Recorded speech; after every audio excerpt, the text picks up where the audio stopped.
everybody, Ryan McCaffrey with IGN. I'm joined by original Halo 2 lead multiplayer designer Max Hoberman.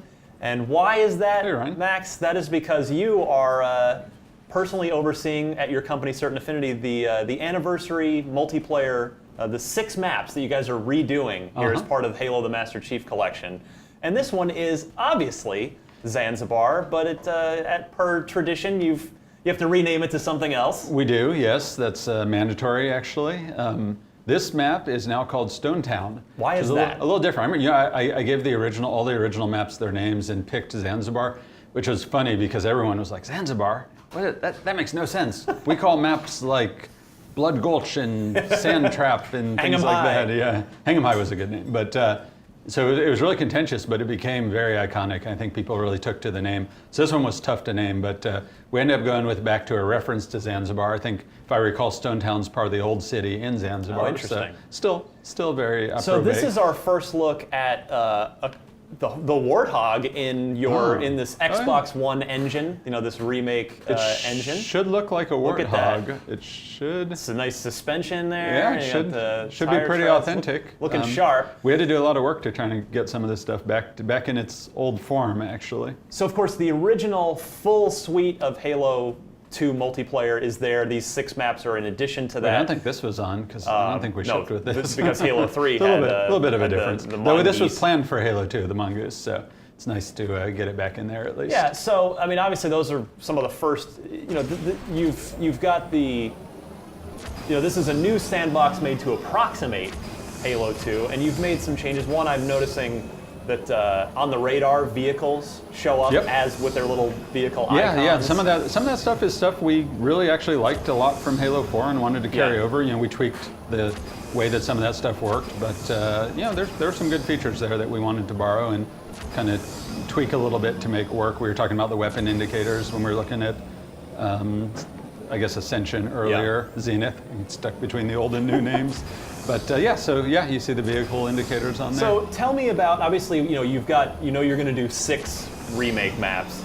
Zanzibar, this is like probably one of, that's on the must-do list, right? You can't not do this. It would have been hard not to do Zanzibar. It was such an iconic map. It's the map that we showed off at E3. It was our first, we had it playable over there. And it was the really first time I ever played Halo 2 was at E3, and it was were you in my room when I was doing the demos? Oh yeah. Oh, I was very fortunate. That was a lot of fun. But it's got these kind of iconic elements. It was far and away the most dynamic of all the maps. We really made this map as a kind of a late addition, as an E3 showpiece actually. Right. And we made this thing in record time too, and it changed very little. So tell me about when rewind to the start of just this project. Obviously, artistically, it's somewhat different. There's graffiti everywhere. It seems. I don't know if you see graffiti on Halo multiplayer maps. It's a little might be sunnier, a first, maybe, than I remember. I mean, art direction, artistically, what's the goal of when you sit down to remake? This map in particular was so iconic that there's a lot we really wanted to preserve, and I think you get that feel best out here. Yeah. With the seawall and and the ocean, the vista, and the city in the distance, all that stuff. There were some changes that we made even at this level. So if we go up the stairs here, you can see we even have like the broken part of the stairs. Gotta have it. But then this is new, all this scaffolding. But and this is so iconic visually. We really want to preserve this.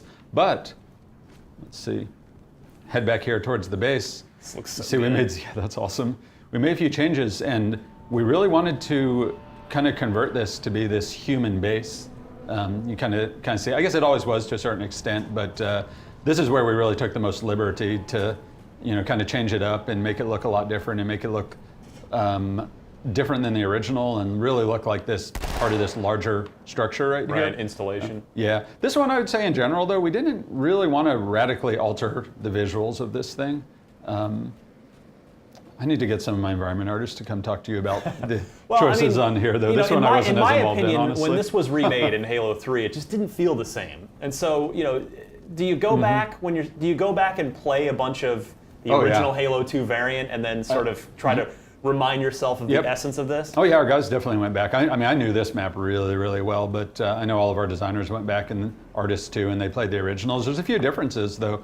I don't know if anyone noticed just going through this door here. This used to have a pillar right in the middle. We actually felt that it played a lot better to open it up and turn this into a small room. Right.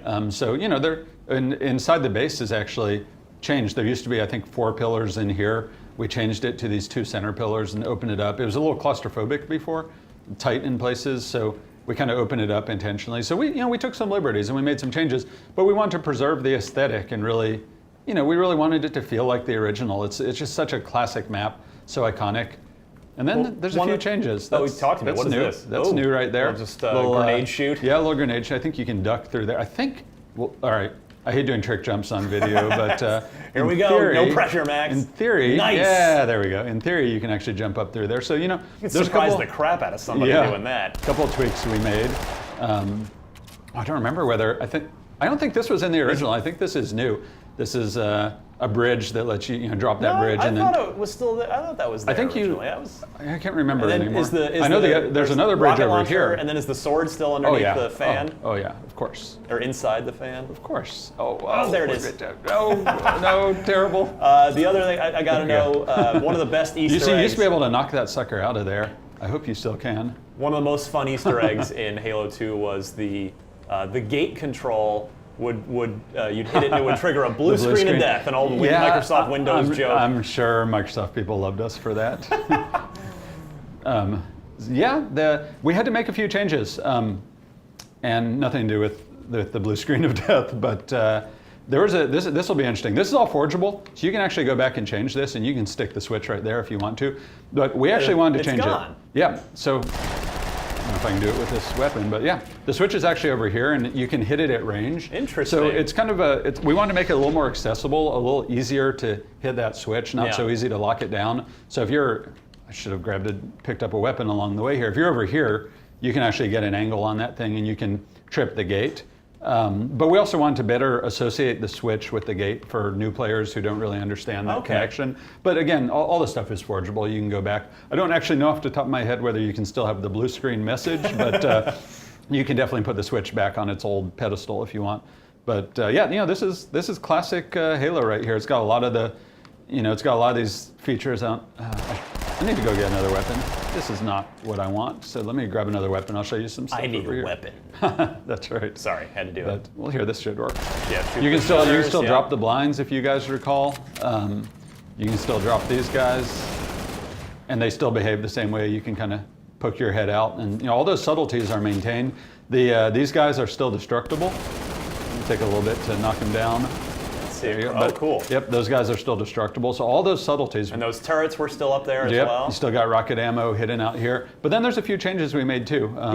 Over here, there's some alternate pathing. Let's see if I can do it. Dennis is going to laugh at me. Oh, yay, I made it. You got it. So up here to the sniper perch, there's kind of an alternate path. And that's good for getting up there. It's also good as an attack path. Now you can sneak around behind to a sniper camped up here, kind of give you that alternate path. Good old Camp Froman over here. Yeah, good old Camp Froman, named after Abe Froman. And this is also new, this kind of alternate kind of path up the side. So, whenever there's a power position we think is a little bit too easy to camp, we try and balance it out a little bit. And, that's a big part of it. But so much of this is, fundamentally, it's the same, and it just looks sexier. Oh, it looks so good. And before we go, are these tweaks, when you make them, are these tweaks that have been brewing in your head for 10 years, or are they things that you really only started thinking about when you sat down to start this project? It's a different answer, kind of based on the map. We talked earlier about Zenith and some stuff I wanted to do. On this one, I always wanted to balance out Froman over here, the sniper position, and make it a little easier to kind of attack it. But I don't think I had a specific idea about how to do that. So the team, I just mentioned to the team that I felt it was a little bit overpowered. And then I think Steve Young kind of took point, our lead level designer took point on kind of solving that problem. But it's kind of case by case. There's a few things in here. There's stuff I always wanted to do, but a lot of it's the rest of the team at Certain Affinity, guys at 343 who were really, really tight with Dennis and crew that making suggestions and ideas, and how do we take something that's classic and great in so many ways and make it even better? And not ruin it in the process. And not break it. And that's kind of been our philosophy. That's always been my philosophy, is if it ain't broke, don't fix it. You get a map like this, and for the most part, it's not broken. A lot of these maps really, surprisingly, worked really, really well. So, don't fix them. We made changes, though. Made changes to here. Oh, and a few other changes we made over here. Oh, what? Some alternate pathing. I don't know if anyone's noticed this yet, but got a sort of alternate way up here. And again, Nice. It's all Forge stuff, so you can disable this stuff if you don't like it. But I think the guys took a little bit of liberty and very careful, calculated, deliberate changes. Well, very cool. This is grab Yeah. 9 friends, get a one flag CTF game going, and dig up the memories. It's gonna be good. That's gonna be fun. This is this map was made for one flag CTF. It plays well for other games. It was literally but made for it that, literally right? was made for one flag CTF. We had the game working. I'd always wanted to do it. We had it working, but we really didn't have a good showpiece for it. We didn't have a way to really kind of show it off and show how awesome we thought it deserved to be. And then we'll talk about this a little bit later. I think we have it enabled on this map right now, but yep. So we got. Oh, you didn't see that. We'll talk about that later. All right, We'll save that for another map. We'll get to no, another map. you didn't see it. So that is Zanzibar, now known as Stonetown, in its anniversary variant. There we go. Stay tuned for all 6 of our Halo 2 anniversary map walking tours with Max Hoberman here. So for all things Halo, the Master Chief Collection, you're already in the right place here at IGN. Cool. Thanks, Ryan.